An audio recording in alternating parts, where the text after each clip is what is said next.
예, 우리가 사용하는 다양한 표현 방식 중에 이 대조 또는 대비라는 표현 방식이 있습니다. 이 두 개의 전혀 상반된 어떤 이미지를 함께 보여줌으로 해서 그 둘의 차이점을 강조를 해주는 것이죠. 그래서 흰색과 검은색을 대조하든지 큰 것과 작은 것 아니면은 더러운 것과 깨끗한 것. 이 두 개를 함께 붙여 놓음으로 인하여서 이 듣는 이들로 하여금 또는 보는 이들로 하여금 어떠한 강렬한 어떤 이미지를 남기는 것이 우리가 그런 표현법을 사용하는 이유입니다. 사실 이러한 표현 방식을 아주 많이 사용하는 본문이 바로 이 계시록 말씀입니다. 계시록은 모든 것을 흙과 백의 대조로 이해를 하고 설명을 합니다. 그래서 7 면류관을 쓴 용이 나오는 반면에 많은 면류관을 쓴 백마탄 그리스도가 나오죠. 두 개가 서로 대비가 됩니다. 그리고 사단의 하수인인 두 짐승이 나오는 반면에 하나님의 증인으로 세워진 두 증인이 또 나오죠. 두 개가 서로 대조가 됩니다. 또 큰 음녀 바벨론이 나오는 반면 순결한 그리스도의 신부로서의 새 예루살렘이 서로 나오고 있습니다. 이러한 대조를 통해서 계시록은 생명의 길과 멸망의 길, 이 두 가지 다른 길이 어떤 것인지를 보여주고 있습니다. 오늘 우리가 읽은 이 본문에도 바로 그러한 견지 가운데 있습니다. 바로 큰 성 바벨론과 거기에 반대되는 거룩한 성 새 예루살렘에 반대되는 이미지가 오늘 본문을 통해서 우리에게 보여주고 있습니다. 오늘 본문이 있기 이전에 16장에서 18장까지의 긴 분량에 걸쳐서 이미 그 큰 성 바벨론의 심판 그리고 멸망에 대한 내용이 소개가 되었습니다. 제가 설명드린 것처럼 여기서 말하는 바벨론은 1차적으로는 1세기의 세계를 제패했던 로마 제국을 일컫는 말입니다. 이 로마가 당시에 군사력과 어떤 그 경제력으로 많은 나라들을 자기의 종처럼 만들었습니다. 그리고 나서 그들에게 안정과 부요함을 이렇게 보장해주는 대가로 로마의 황제들을 신적인 존재로 숭배하게끔 많이 유도를 했죠. 이것을 통하여서 계속해서 로마는 더 강력한 지배력을 행사하게 됩니다. 그리고 로마가 강해지면 강해질수록 이 황제를 숭배하는 문화와 이런 어떤 영향력들이 훨씬 더 커져 가게 되었습니다. 사실 1세기 로마 제국에 살던 이 사람들의 입장에서 황제를 숭배하는 것은 종교적인 의미로 그들이 받아들인 것은 아닙니다. 이 황제 숭배라는 것은 더 정확히 말하면 일종의 주류 문화였습니다. 당시의 주류 문화, 어떤 삶의 방식이었습니다. 특별히 로마의 식민지였던 소아시아, 이 계시록의 독자들이었던 1차 독자들이었던 이 소아시아 지역 사람들의 입장에서 황제를 숭배하는 것은 어떤 일종의 처세술이라고 할 수 있습니다. 그것을 잘해야 잘 먹고 잘 살 수 있고 안전을 보장받을 수 있기 때문에 대부분의 사람들은 아무 문제의식 없이 그 일들에 동참을 했던 것이죠. 문제는 뭐냐면 이런 황제를 숭배하는 그런 사상 뒤에 그것을 조종하는 사탄의 세력이 있다라는 것입니다. 그래서 계시록은 로마의 황제 그리고 로마 황제를 숭배하는 황제 숭배를 조장하는 세력들을 용에게 권세를 받은 두 짐승이다 이렇게 표현합니다. 용은 사단을 의미하죠. 다시 말하면 황제나 황제를 숭배하는 모든 세력 뒤에는 사단이 준 권세가 있다라고 이야기를 하는 것입니다. 그래서 결국 황제 앞에 숭배하지만 그것은 결과적으로는 그 뒤에 있는 사단에게 절하는 것과 마찬가지가 된다라는 것이죠. 그렇기 때문에 로마 제국이 지금 당시에 했던 일들은 부와 권력을 앞세워서 모든 나라들이 하나님이 아닌 사단을 숭배하게끔 만들고 있다라는 것입니다. 그런데 계시록이 강조하는 것은 무엇입니까? 그 사단의 유혹이 아무리 좋아 보인다 할지라도 그 잔을 받아 마시면 안 된다는 것이죠. 왜냐하면 정한 때가 되었을 때 음녀 바벨론이 결국 무너져서 불못에 던져지고 맙니다. 그리고 마찬가지로 이때 음녀를 따르던 모든 사람들도 마찬가지로 함께 불못에 던져지게 된다라는 것이죠. 그래서 오늘 본문 8절이 바로 그 이야기를 하고 있습니다. 본문 8절을 보면 이렇게 이야기를 하고 있죠. 그러나 두려워하는 자들과 믿지 아니하는 자들과 흉악한 자들과 살인자들과 행음자들과 술객들과 우상숭배자들과 모든 거짓말하는 자들은 불과 유황으로 타는 못에 참여하리니 이것이 둘째 사망이라. 자, 불과 유황으로 타는 못에 들어갈 자들이 누구인지를 여러 가지로 표현을 했는데요. 여기에 나온 살인, 행음, 거짓말 이런 것을 우리가 도덕적이고 윤리적인 차원으로 이해하면은 안 됩니다. 그런 의미가 아니고요. 여기에 나와 있는 이런 내용들, 리스트들은 당시 로마 황제를 숭배하고 따르는 자들의 여러 가지 모습들을 여기에다 나열을 하고 있는 것입니다. 그래서 가장 처음 나오는 것이 두려워하는 것입니다.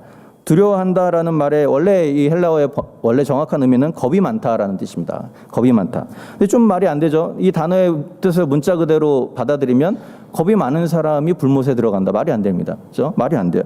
그렇기 때문에 이것을 당시의 시대 배경에서 이해할 필요가 있습니다.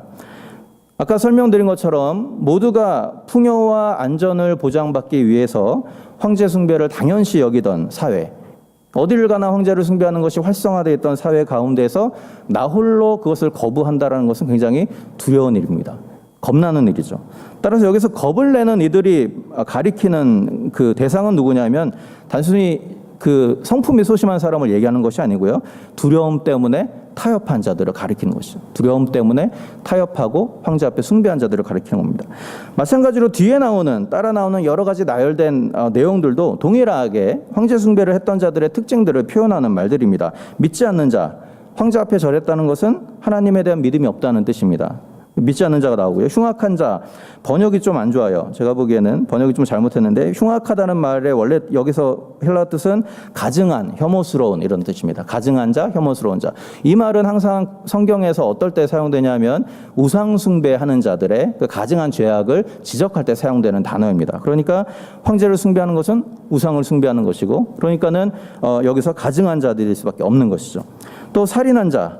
로마 제국의 권력은 전쟁과 살인을 통해서 얻어진 권력입니다. 그래서 이렇게 부정적으로 표현을 하는 것이죠. 행음자, 로마는 아까 음녀 바벨론으로 계시록이 말한다고 말씀을 드렸죠. 음녀이기 때문에 그 음녀와 타협하고 음녀가 하라는 대로 행하는 것은 결국은 행음하는 것이라는 말이죠. 술객은 마술사라는 의미인데요. 당시에 이 황제를 숭배하던 그 황제 신전 안에서도 여러 가지 신비적인 체험들이 있었다고 합니다. 그래서 계시록에도 우상을 만들고 우상이 말하게 하는 그런 마술적인 요소가 앞부분에 소개가 되죠. 12장, 13장에 보면 거기에 소개가 되는데 어떤 그런 것들, 그러나 그 모든 것 뒤에는 사단의 속임수가 있다라는 것이죠. 결국 이 불못에 던져질 자들의 모습들을 아우르는 키워드는 타협이라고 할 수 있습니다. 타협. 때로는 로마가 약속하는 풍요와 번영에 대한 욕심과 탐욕 때문에 타협을 하고, 또는 그것을 거부했을 때 자기가 당할 핍박과 고난이 두려워서 타협을 하고, 어쨌든 타협으로 인하여서 황제 앞에 절하던 사람들을 일컫는 말인 것이죠. 문제는 그 타협의 최후가 음녀 바벨론과 함께 불못에 던져지는 것으로 끝난다라는 것입니다. 근데 반대로 오늘 본문의 1절에서 7절 앞부분에 보면 이 바벨론과 뚜렷하게 대조되는 거룩한 성 새 예루살렘의 모습이 등장을 합니다. 자, 1절을 보면 새 예루살렘이 하늘에서 내려오기 전에 먼저 처음 하늘과 처음 땅이 물러가고 새 하늘과 새 땅이 도래하는 장면이 나옵니다. 처음 하늘과 처음 땅은 이 사단의 영향력 아래에 있었던 세상을 가리키는 말이죠. 근데 이제 사단이 불못에 던져졌습니다. 그러다 보니까 이제 더 이상 사단의 영향이 없는 것이죠. 그렇기 때문에 새로운 세상이 되었다라는 의미입니다. 1절에 뒤에 보면 바다도 다시 있지 않더라 이렇게 되어 있는데요. 이것은 마찬가지 의미입니다. 새로운 질서를 의미하는데, 계시록에서 특별히 바다라는 곳은 이 바벨론으로 불리던 로마가 주로 활동하던 무대가 바다였습니다. 그래서 약간 부정적인 의미로 사용이 되고요. 또 지난주에 여러분 기억하실 텐데 지난주 20장에 보면 바다가 죽은 자들을 토해내는 장면이 나옵니다. 그래서 바다라는 것이 죽은 자들이 머무는 공간, 죽음의 영향력 아래에 있는 공간으로 이해를 하는 것이죠. 그렇기 때문에 다시 바다가 있지 않다라는 말은 이제 악한 권세 또는 죽음의 권세의 영향력이 사라지고 온전히 모든 것이 새로운 시대가 되었다라는 것을 이야기를 합니다. 그래서 이렇게 온 세상이 완전히 새롭게 된 이후에 하늘로부터 거룩한 성 새 예루살렘이 내려옵니다. 바벨론은 음녀로 표현하죠. 음녀, 창기 이런 것으로 표현하는데 오늘 본문의 새 예루살렘은 어떻게 표현합니까? 남편을 위해 단장한 아름다운 신부로 묘사를 하고 있습니다. 전혀 다른 이미지로 설명을 하고 있죠. 더 중요한 것은 이 하늘에서 내려오는 예루살렘이 그냥 하늘에서 내려오는 것이 아니고 2절에 보면 하나님께로부터 이렇게 됩니다. 하나님께로부터 하늘에서 내려온다라고 말하고 있습니다. 다시 말하면 새 예루살렘의 기원이 하나님에게 있다는 것이죠. 하나님에 의해 준비되었고 하나님에 의해서 이 땅에 도래할 그런 어떤 그 성이다라고 이야기를 합니다. 그렇기 때문에 사단에 의해서 조정되고 사단에 의해서 움직이던 바벨론 성과는 달리 거룩한 성으로 순결한 주의 신부로 일컬어지는 것이죠. 오늘 본문을 보면 이 예루살렘이 어떤 곳인가를 설명하는 내용들이 이어지는데요. 서로 다른 두 개의 목소리가 각각 예루살렘이 어떤 곳인지를 설명을 합니다. 그래서 3절에서 4절에는 보좌에서 나는 큰 음성이 나서 이 새 예루살렘이 어떤 곳인지를 설명을 하고요. 뒤에 나오는 5절에서 7절에서는 보좌에 앉으신 이의 목소리로 이 설명을 합니다. 보좌에서 나오는 목소리가 누구의 목소리인지는 잘 모르겠어요. 성경에 나오지 않습니다. 천사의 목소리일 수도 있고 하나님의 목소리일 수도 있지만 어쨌든 보좌에서 나오는 목소리가 나오고 그 다음에 나오는 보좌 위에 앉으신 이는 분명하게 하나님입니다. 그래서 이 보좌 위에 앉으신 이의 목소리가 다시 그것을 확증하는 그런 내용으로 기록이 되어 있습니다. 이것을 우리 각각 하나씩 좀 살펴보면 좋겠는데요. 먼저 이 보좌에서 나는 음성 3절에서 4절을 보면 여기서 예루살렘이 어떤 곳인지 두 가지 특징으로 이야기를 합니다. 하나는 새 예루살렘은 하나님의 장막이 사람들과 함께 있고 하나님이 함께 거하는 곳이다라는 것이고요. 두 번째는 거기에는 눈물도 없고 사망도 없고 애통이나 곡하는 것이나 그런 고통이 없는 곳이다. 이 두 가지를 설명을 하고 있습니다. 우선 3절을 보시죠. 3절을 보면 이렇게 돼 있죠. 내가 들으니 보좌에서 큰 음성이 나서 가로되 보라 하나님의 장막이 사람들과 함께 있음에 하나님이 저희와 함께 거하시리니 저희는 하나님의 백성이 되고 하나님은 친히 저희와 함께 계셔서 이렇게 말씀을 합니다. 여기서 장막이라는 단어가 사용이 되었는데요. 이 장막이라는 단어는 명사로는 장막이라는 단어가 되고요. 이걸 동사로 사용하면 거하다라는 단어가 됩니다. 그래서 헬라어를 그대로 직역을 하면 하나님의 장막이 사람들과 함께 있고 하나님이 사람들과 함께 장막을 치실 것이다. 요한복음에 보면 예수님이 이 땅에 오셔서 우리 가운데 거하심에라는 그 거하시다라는 단어도 바로 이 단어를 사용했습니다. 하나님이 우리 가운데서 장막을 치셨다. 이렇게 이야기를 하고 있습니다. 사실 이 장막이라는 단어는 구약의 성막을 가리키는 단어입니다. 구약의 성막은 여러분들이 잘 아시는 것처럼 하나님의 임재가 임하는 곳으로 여겨졌죠. 그래서 그곳에서 하나님이 임재하고 많은 구약의 이스라엘 백성들은 그 성막을 통해서 하나님이 우리와 함께 하신다라는 사실을 깨닫고 체험하게 됩니다. 근데 이 성막이라는 것 사실은 앞으로 일어날 일에 대한 일종의 모형이었죠. 그래서 하나님이 우리와 함께 하신다. 이것을 우리가 임마누엘이라는 단어로 표현을 하는데 이 임마누엘이라는 이 예언이 1차적으로 성취된 것은 언제 성취됩니까?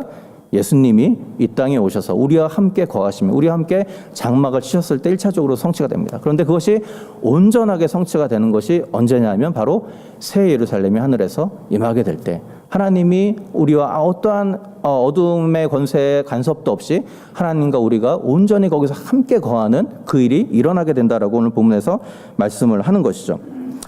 그래서 이 4절에 이어지는 눈물도 없고 애통도 없고 곡하는 것도 없고 이런 약속은 사실은 하나님이 그곳에 거주할 때 당연히 따라 나오는 결과로 이해를 하시면 됩니다. 모든 악의 세력이 불못에 던져졌습니다. 그리고 이제 거룩하신 하나님이 친히 새 예루살렘에 임재하게 됩니다. 그곳에는 그렇기 때문에 죄의 결과로 찾아온 슬픔과 고통과 사망이 발붙일 수 없는 그런 곳이 되었다라는 것이죠. 그런 의미에서 오늘 본문을 통해서 우리가 한 가지 깨달을 수 있는 것은 우리가 누릴 수 있는 가장 큰 축복, 그것은 다른 어떤 것이 아니라 하나님이 우리와 함께 하시는 것이라는 사실입니다. 우리가 하나님의 백성이 되고 하나님이 우리의 하나님이 되는 것, 그것이 우리가 구해야 될 가장 큰 기도 제목이라는 것이죠. 그래서 우리가 제가 전에도 한번 언급한 적이 있는 것 같은데 모세의 기도가 나옵니다. 출애굽기에 보면 금송아지 사건 이후에 하나님이 모세에게 이렇게 말씀을 합니다. 네가 이 백성들을 데리고 가나안 땅으로 올라가라. 그럼 내가 사자를 앞서 보내서 그 땅을 정복할 수 있도록 해주겠다. 하지만 나는 너희와는 같이 못 가겠다. 왜냐하면 너희는 너무 목이 완악하고 목이 고든 백성이기 때문에 내가 가는 도중에 너희들을 진멸할까 내가 두렵다. 이렇게 말씀을 하세요. 자, 모세의 입장에서 괜찮은 딜입니다. 그렇죠? 가나안 땅을 정복하게 해주잖아요. 그게 삶의 목적이었기 때문에 이스라엘 백성의 목적이었기 때문에 가나안 땅만 정복되면 되는 것이지 그러면 괜찮은 딜이에요. 근데 모세가 그 뒤에 이렇게 하나님 앞에 기도를 합니다. 주께서 친히 가지 아니하시려거든 우리를 이곳에 올려보내지 마옵소서. 무슨 말입니까? 모세에게 중요한 것은 가나안 정복이 아니라는 거죠. 예. 가나안 정복보다 더 중요한 것은 주님이 우리와 함께 가는 것입니다. 이런 고백을 하고 있는 겁니다. 그러니까 하나님이 함께 하지 않는데 가나안 정복을 하는 게 무슨 의미가 있겠습니까? 이렇게 고백하는 것이죠. 그리고 이 고백이 우리 삶 가운데 회복되면 좋겠습니다. 하나님 없이 이루는 성공, 하나님 없이 누리는 기쁨, 하나님 없이 누리는 풍요, 그것은 결코 축복이 아닌 것이죠. 더 중요한 것은 모든 것의 근원이 되시는 하나님이 우리와 함께 하시는 것입니다. 하나님이 함께 계신다면 그것이 광야이든 황무지든 관계가 없어요. 왜냐하면 하나님은 사막에 물을 내시는 분이시고 길이 없는 곳에 길을 내시는 분이시기 때문에 그렇습니다. 그래서 우리가 추구해야 될 정말 삶의 진정한 목표는 하나님과 동행하는 것입니다. 이제 5절에서 7절에 넘어가 보면 하나님께서 이 친히 이제 보좌에 앉으신 그 하나님께서 친히 새 예루살렘이 어떤 곳인지를 말씀을 하는데요. 새로운 내용을 말씀하시는 것이 아니고 이미 앞에 나온 내용들을 다시 확증하시는 식으로 말씀을 합니다. 그래서 먼저 5절을 보시면 보좌에 앉으시니가 이렇게 말합니다. 보라, 내가 만물을 새롭게 하노라 하시고 또 가라사대 이 말은 신실하고 참되니 기록하라. 만물을 새롭게 하신다라는 말은 이미 1절에 나와 있던 새 하늘과 새 땅에 대한 얘기를 다시 한번 말씀하시는 거죠. 처음 하늘과 처음 땅이 사라지고 완전히 새로운 질서가 세워졌다라는 것을 강조를 합니다. 그러면서 하나님이 특별히 이 말씀을 기록하라라고 명령을 합니다. 계시록을 보면 하나님이 특별히 이것을 기록하라고 표현한 부분이 몇 군데 나옵니다. 그 말은 굉장히 중요하다라는 말이고 말로 끝나지 않고 기록을 했기 때문에 하나님이 반드시 그것을 지키고 행하신다라는 어떤 그런 보장의 의미를 가지고 있습니다. 다시 말하면 새 예루살렘에 대한 이 말씀은 하나님이 약속하시고 하나님이 기록한 거기 때문에 반드시 일어나게 될 것이다라는 그런 뜻인 것이죠. 6절에 나오는 나는 알파와 오메가의 처음과 나중이라, 이 말도 동일한 의미입니다. 알파는 우리가 아시는 것처럼 헬라어 단어의 첫 글자가 알파이고요. 오메가는 헬라어 그 알파벳의 마지막 글자가 오메가입니다. 그래서 처음과 끝. 그 말은 무엇입니까? 알파와 오메가 사이에 있는 모든 것들, 그 모든 것들을 다 주관하는 이가 바로 나다라고 말씀을 하는 거죠. 하나님이 천지를 창조하셨고 창조주 하나님이 마지막 종말 때에 이 땅을 심판하시는 심판주다. 그 모든 사이에 있는 모든 역사를 주관하는 분이 바로 나다라고 말씀합니다. 그 하나님이 말씀하신다는 것이, 그 하나님이 이 새 예루살렘의 약속을 보증한다라는 그런 의미를 가지고 있습니다. 자, 그래서 그 하나님이 알려주는 새 예루살렘은 아까 말씀드린 것처럼 앞에서 나왔던 내용하고 비슷합니다. 거기에 하나님이 목마른 자에게 생명수 샘물을 값없이 주실 것이다. 그렇게 말씀하시고 또 거기서 하나님은 그들의 하나님이 되고 그들은 하나님의 아들이라 불리게 될 것이다 말씀합니다. 앞에 나왔던 내용들과 비슷하죠. 하나님이 함께하는 것, 그로 인해서 부족함이 없고 슬픔이 없는 것, 이것에 대해서 본문에서 동일하게 말씀을 합니다.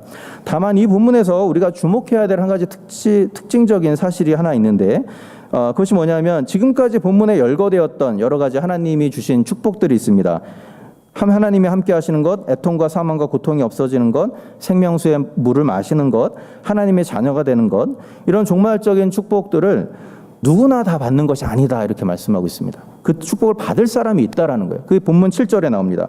본문 7절을 한번 보시죠. 자, 본문 7절 한번 읽어볼까요? 시작. 이기는 자는 이것들을 유업으로 얻으리라. 나는 저의 하나님이 되고 그는 내 아들이 되리라. 자, 누가 이것을 유업으로 받는다고 말합니까? 이기는 자는. 여기서 말하는 이것들은 앞에 나왔던 모든 그런 종말적인 축복들을 이야기합니다. 이기는 자가 이것들을 유업으로 받을 수 있다라고 말씀하고 있습니다. 이기는 자, 이게 계시록 굉장히 많이 나오죠. 특별히 계시록 2장 3장에 7교회를 향한 편지의 마지막 부분에 7번 반복이 됩니다. 이기는 자는 이러이러한 종말적인 축복을 누릴 것이다. 그래서 거기서 나온 내용을 보면 오늘 본문에 나온 것과 굉장히 겹치는 것을 우리가 보게 됩니다. 거기 보면 이런 내용들이 있어요. 이기는 자에게는 생명나무 과실을 주어 먹게 할 것이다. 이기는 자는 둘째 사망의 해를 받지 않게 할 것이다. 이기는 자는 하나님의 이름과 새 예루살렘의 이름을 그 위에 기록할 것이다. 자, 결국은 이 모든 것들이 마지막에 완성될 새 예루살렘에 대한 약속이라는 것을 우리가 알 수 있습니다. 다시 말하면 거기서 누릴 영원한 생명을 하나님이 약속하셨는데 누구에게 약속하셨습니까? 이기는 자에게. 그래서 중요한 것은 이기는 자가 누군가라는 것입니다. 이기는 자가 누군가. 이 계시록에서 이긴다는 말은 굉장히 역설적인 말입니다. 문자 그대로의 이김을 얘기하는 것이 아니고요. 도리어 죽기까지 또는 핍박을 감수하면서까지 저항한다라는 의미로 이긴다라는 의미가 사용이 됩니다. 그래서 계시록 5장에 아주 좋은 예가 나오죠. 어린 양, 죽임을 당하신 어린 양이 이기셨도다. 예. 이기면 죽임을 당하면 안 되잖아요. 그렇죠? 이기면 죽임을 당하면 안 됩니다. 살아 있어야 되는데 죽임을 당한 어린 양이 이기셨다라고 말해요. 굉장히 역설적인 말입니다. 근데 예수님의 십자가의 죽음은 겉보기에는 실패처럼 보이지만 계시록은 그것이 이긴 것이다라고 말씀을 하고 있는 것이죠. 이 역설적인 이김의 의미를 좀 이해하려면 아까 제가 말씀드렸던 그 로마 제국의 상황을 다시 한번 우리가 좀 리마인드를 할 필요가 있습니다. 이 풍요와 번영을 누릴 수 있는 가장 확실한 방법이 당시에는 로마의 길을 따르는 것이었습니다. 식민지 사람들은 훨씬 더 거기에 민감했겠죠. 그러다 보니까 누가 강요하지 않아도 앞다투어서 로마 황제를 숭배하고 로마에게 잘 보기 위해서 살아갑니다. 그래서 뭐 이런 일들이 많이 있었어요. 거기 보면 그 새해 첫날이 소아시아 지역의 새해 첫날이 다른 날이었는데 새해 첫날을 아우구스투스 황제의 생일로 8월로 바꿉니다. 그러니까 아우구스투스의 황제의 생일에서 유래된 거거든요. 8월 첫째 날을 8월 그날을 새해 첫날로 삼고 그때 대대적인 잔치를 벌이고 축제를 합니다. 그러면서 뭘 하겠어요? 죽은 아우구스투스 황제에게 절을 하고 숭배하는 일들이 일어나게 되는 거죠. 동네 어디를 가든지 황제의 상들이 세워져 있습니다. 어디를 가든지 황제를 찬양하는 내용들의 시와 문학들을 접하게 됩니다. 이런 모든 것들, 그래서 이 사람들이 이렇게 이 황제를 숭배하는 것에 열을 올렸던 사실 궁극적인 이유는 황제를 존경해서가 아니죠. 황제를 숭배해야 자기들이 잘 먹고 잘 살 수 있기 때문에 결국은 황제를 숭배한 것이 아니라 자기의 욕망과 탐욕을 숭배한 것입니다. 근데 바로 그 뒤에 사단이 있다라는 것이죠. 사단이 인간의 잘 살고자 하는 욕망, 뭔가 높아지고자 하는 탐욕을 부추겨서 하나님이 아닌 다른 존재를 숭배하게끔 만든 것이 바로 당시의 그런 문화였다라는 것입니다. 그렇기 때문에 모두가 그렇게 살아가는데 나 혼자만 그것을 저항한 거고 끝까지 버티는 것은 굉장히 어려운 것이죠. 그래서 이긴다라는 말은 바로 그런 의미를 가지고 있다는 것이죠. 타협하는 자에게는 풍요와 번영이 약속됩니다. 그러나 저항하는 자에게는 경제적이고 사회적인 불이익이 찾아오게 됩니다.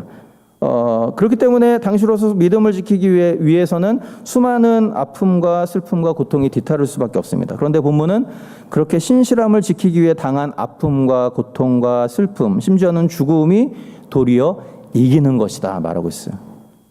왜냐하면 오늘 본문이 말하는 것처럼 새 예루살렘이 하늘에서 임할 때 하나님이 눈물을 닦아주시고 거기에 사망과 애통과 곡하는 것과 아픈 것이 더 이상 없는 그 나라를 경험할 사람들은 바로 이기는 자뿐이기 때문이다라고 말씀을 하고 있기 때문에 그렇습니다. 여러분, 이 새 예루살렘에 대한 묘사 그리고 이기는 자와 타협하는 자 간의 대조적인 이런 결말을 통하여서 이 본문은 오늘 우리가 어떤 삶을 살아가야 되는가를 보여주고 있습니다. 이기는 자는 비록 이 땅에서는 고난과 아픔을 당하지만 새 예루살렘에서는 하나님이 약속하는 모든 유업을 받게 됩니다. 반대로 두려워해서 타협하고 황제와 짐승을 숭배했던 사람들은 비록 이 땅에서는 풍요와 번영을 누렸을지 몰라도 결국은 불못에 던져져서 둘째 사망을 맞이하게 된다라는 것이죠. 이 두 가지를 딱 대조하면서 우리에게 묻는 것이죠. 무엇을 선택할 것인가 묻는 것입니다.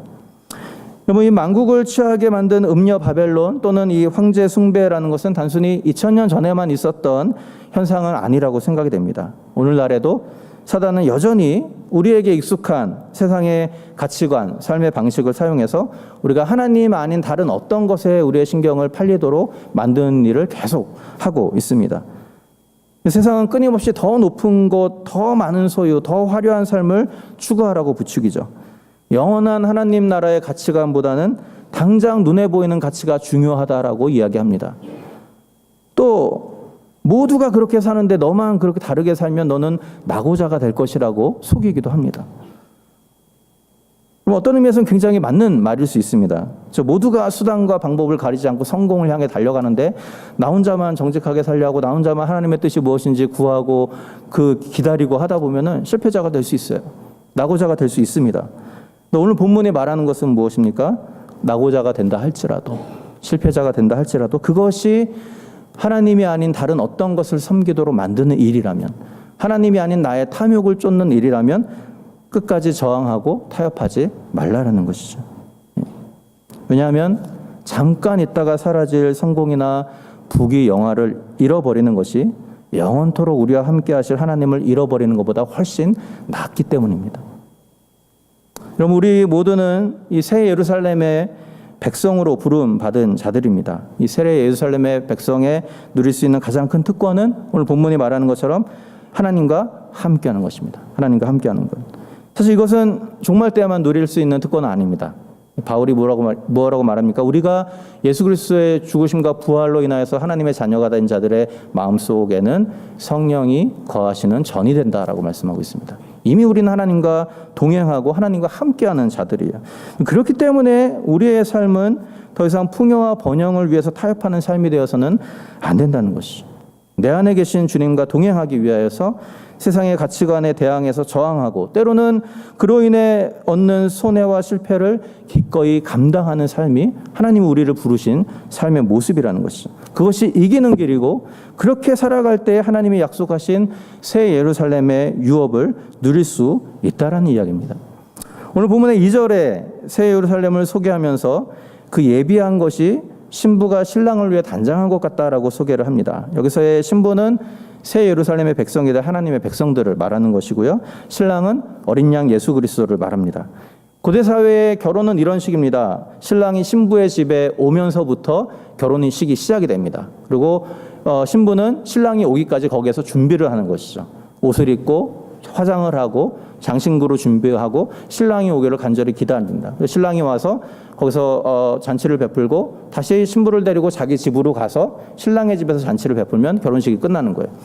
그렇기 때문에 이 신부가 할 일은 신랑이 오기까지 앉아서 기다리는 겁니다.